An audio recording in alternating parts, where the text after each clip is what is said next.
Hello friends, আজকে চাল কুমড়া দিয়ে নুন ইলিশ তরকারি করতেছি। দেখুন, এমনি চাল কুমড়া কুচি কুচি করে কাটলাম, পেঁয়াজ, রসুন, কাঁচা লঙ্কা আর নুন ইলিশ পেস্ট করলাম।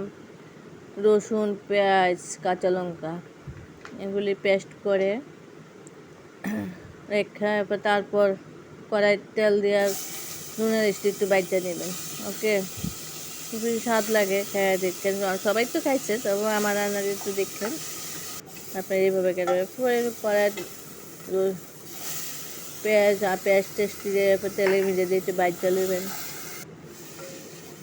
ভাজতে একটু ভাজা হইব তখন আস্তে চাল কুমড়াটি দিয়ে দেবেন। সবটি চাল কুমড়া কেমন জানি, এরপর একটু লবণ দিলেন, তারপর হলুদ দিলেন পরিমাণ মতো, দিয়ে একটু নাড়াচাড়া করতে থাকবেন। নাড়তে ভাজার মতো হইব। এটা একটু চাল কুমড়াটা বেশি একটা ভালো না মনে হইতেছে আমার, ভাজতেছি যে যাক। ভাজতে যখন একটু লালচা ভাব ধরবো তখন জল দিয়ে দেবেন।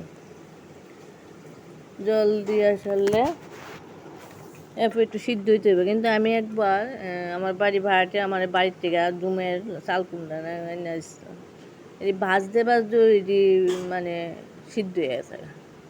এত ভালো দেবর মারা অ্যাকচুয়ালি খুবই ভালো জিনিস খায়, এলিকা তারা শরীর খুবই ভালো থাকে। আমি আনছি বাজার থেকে, দেখেন এটা ছায়া রয়েছে, এরিয়া সিদ্ধ হয় না। এখন জল দিলাম, দেখা পর্যন্ত দিতে হয়েছে, সিদ্ধ আর হয় না। কিন্তু সেই চাল কুমড়াটা এত ভালো আসলো, আমি নাড়াচাড়া করতে এটা সিদ্ধ হয়ে গেছে।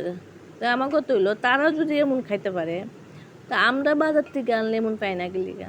তারাও তো মফস্বল থেকে আনে।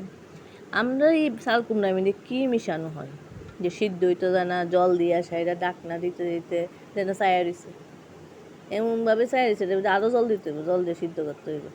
কিন্তু ওই দিন যে আমি আনছি খুব স্বাদ, দেখ সিদ্ধ করলাম, একটু সিদ্ধ হয়ে গেছে, গায়ে পরে ইলিশটি দিয়া দিলাম, দিয়া সেরা একটু গায়ে ঝোল রেখা, বেশি ঝোল না, গায়ে ঝোল রেখে এভাবে নামায় খাইয়ে দেখেন কেমন।